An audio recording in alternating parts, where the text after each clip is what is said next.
नमस्कार, think tank देख रहे हैं आप। मैं हूं आपके साथ प्रेरणा शर्मा। दोस्तों, 2024 के चुनाव नजदीक आ रहे हैं और जैसे जैसे चुनाव नजदीक आ रहे हैं वैसे वैसे विपक्षी पार्टियों की धड़कनें तेज होती जा रही हैं। वैसे तो तमाम तरीके की पार्टियां हैं, लेकिन नंबर वन पे यदि बात करूं तो राहुल गांधी की, जिनकी लोकसभा सदस्यता 2 साल के लिए रद्द हो चुकी है और उसके विपरीत 6 साल तक कोई चुनाव नहीं लड़ सकते हैं। अब ये बातें तब तो राहुल गांधी ने सोची नहीं जब निचली अदालतों में, जिन्हें वो कुछ भी नहीं मानते हैं, माफी मांगने से इनकार कर दिया और अब दरवाजा खटखटाया है सुप्रीम कोर्ट का, क्योंकि हाई कोर्ट ने तो मना कर दिया है कि हम इस मुद्दे पर कुछ भी नहीं कर सकते हैं। जो आपकी सजा है 2 साल की, वो बरकरार रहेगी। लेकिन अब गांधी परिवार ने अपना दिमाग लड़ाया और सोचा है कि 2024 के चुनाव नजदीक आ रहे हैं। राहुल गांधी को प्रधानमंत्री का चेहरा बनाकर सभी के सामने उतारना है, मैदान में उतारना है। तो मैदान में उतारने के लिए उनकी सजा का कम करवाना बहुत ज्यादा जरूरी है। क्योंकि राहुल गांधी निचली अदालतों को, हाई कोर्ट को और तमाम अदालतों को कुछ भी नहीं मानते हैं। उनका सिंपल फंडा है, सुप्रीम कोर्ट जाएंगे, जो कहेंगे वो हो जाएगा और शायद ऐसा होता भी है। हमारे देश की जो सर्वोच्च न्यायालय है यानी कि सुप्रीम कोर्ट, वहां पर कोई भी फैसला तुरंत बदल दिया जाता है। एक एग्जाम्पल के थ्रू मैं आपको समझाती हूँ। दोस्तों, ट्रैफिक पुलिस के कुछ नियम होते हैं। यदि आपने ट्रैफिक रेड लाइट को क्रॉस कर दिया है तो आपको 500 रुपए का जुर्माना लगेगा ही लगेगा। लेकिन यदि वो 500 रुपए का जुर्माना पुलिस स्टेशन गया है तो वो 400 का हो गया।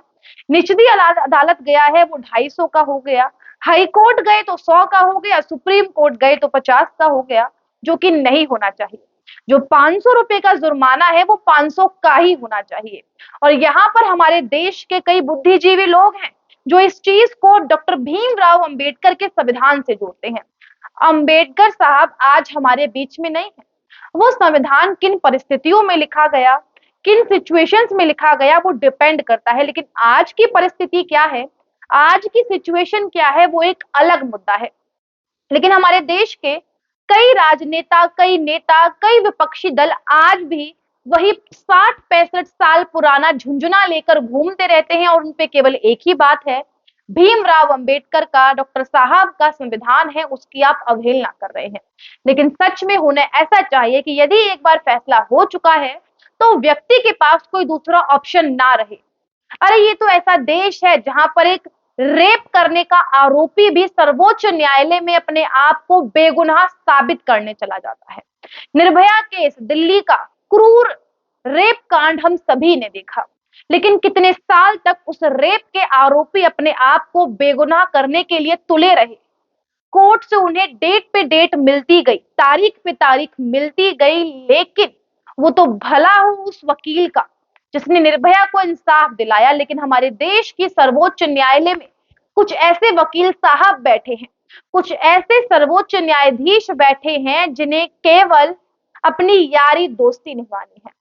क्योंकि कांग्रेस पार्टी ने 65 साल देश पे राज किया है, सबसे पुरानी पार्टी है, तमाम वकीलों से उसकी पहचान है, बड़े बड़े वकील उनकी पार्टी में भी है। नाम नहीं लेंगे, लेकिन कौन नहीं जानता है, आजकल तो अरविंद केजरीवाल के केस भी वो लड़ रहे हैं। हाँ, वही वकील साहब, बड़े बड़े जज साहब से उनकी दोस्ती है। तो ऐसे में उनका फंडा क्लियर है, सुप्रीम कोर्ट जाएंगे, आसानी से हमारी सजा माफ हो जाएगी या कम हो जाएगी। लेकिन यहाँ पर सुप्रीम कोर्ट में न्यायाधीश की कुर्सी पे जो वकील बैठे हैं उन्हें एक हिदायत देना चाहते हैं। क्योंकि आपके पास पावर है, आप तो बड़े बड़े अध्यादेश को भी फेल कर देते हैं। बड़े बड़े ऑर्डिनेंस आपके सामने कुछ भी नहीं है, आप किसी कानून को भी बदलने की पावर रखते हैं। तो क्या आप ये कानून नहीं रख सकते हैं कि मानहानि के मुद्दे पर 2 साल से कम सजा क्यों हो? इससे ज्यादा भी तो हो सकती है। आप 4 साल की सजा कर सकते हैं, 5 साल की कर सकते हैं, बिल्कुल वो सजा 2 से 5 साल की भी तो हो सकती है। लेकिन इतना दिमाग कहाँ है, इतना सर कौन खपाए, ये नहीं सोचा जाता है। और ये एक्सेप्शनल केस है, ऐसा करने की ना किसी में हिम्मत है और ना कोई ऐसा करना चाहता है। आप सभी को याद होगा, गुजरात चुनाव के प्रचार प्रसार के दौरान राहुल गांधी ने मोदी समुदाय पर तंज कसा था, जिसे लेकर नरेंद्र मोदी ने तो नहीं, लेकिन एक और मोदी समुदाय के व्यक्ति ने राहुल गांधी के ऊपर मानहानि का मुकदमा दर्ज किया, जिसके तहत राहुल गांधी को 2 साल की सजा हुई। लेकिन अब राहुल गांधी सर्वोच्च न्यायालय पहुंच गए हैं, जहां पर फिर से रिव्यू किया जाएगा ये पूरा केस। आपको बता दें, जो बात मैंने पहले कही कि नियमों में बदलाव, जिसे लेकर मोदी सरकार आजकल पहल भी कर चुकी है। और चूंकि राहुल गांधी को पता लग गया है कि भैया आने वाले समय में यदि कानून बदल गए तो हम सजा कम करवाने के भी हकदार नहीं है, इसीलिए खटखटा दिया सुप्रीम कोर्ट का दरवाजा। लेकिन राहुल गांधी ने वो भूल गए कि माफी मांगते मांगते, माफी तो उन्होंने मांगी नहीं, लेकिन एक और मानहानि का मुकदमा उनके ऊपर दर्ज हो गया। जिन्होंने कहा कि मैं सावरकर नहीं हूं कि मैं माफी मांगू। अरे आप 100 जन्म भी ले लेंगे तो आप वीर सावरकर की भूमिका नहीं ले सकते हैं। वो वीर सावरकर जिनसे डरकर अंग्रेजों ने उन्हें 2 बार काला पानी की सजा दी। एक ऐसे क्रांतिकारी जिनका भारत की आजादी में, भारत के संविधान में, भारत के लोकतंत्र में, भारत की पूरी गरिमा को बनाने में बहुत बड़ा योगदान है, वो वीर सावरकर। आप सावरकर तो बन जाएंगे अपना नाम बदलकर, लेकिन उसके आगे जो वीर है वो आप कहां से लगाएंगे? नहीं लगा सकते हैं। लेकिन एक और मानहानि का मुकदमा राहुल गांधी के विपरीत दर्ज हो गया है वीर सावरकर को लेकर, क्योंकि मोदी का अपमान करते करते उन्होंने वीर सावरकर का अपमान कर दिया, जो हमारे देश के क्रांतिकारियों को पसंद नहीं आया है।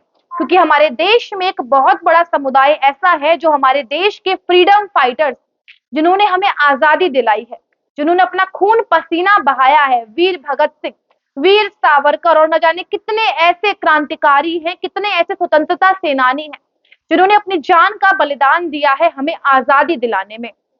और अब ऐसा ही हमारे देश के एक बहुत बड़े समुदाय ने प्ली किया है कि कृपया कर कर इस तरीके से वीर सावरकर का अपमान ना किया जाए।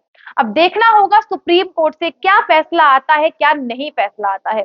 लेकिन आज के लिए बस इतना ही। मिलते हैं आपसे अगली किसी रिपोर्ट में अगले मुद्दे के साथ। तब तक के लिए देखते रहिए हमारे साथ। Think tank. नमस्कार।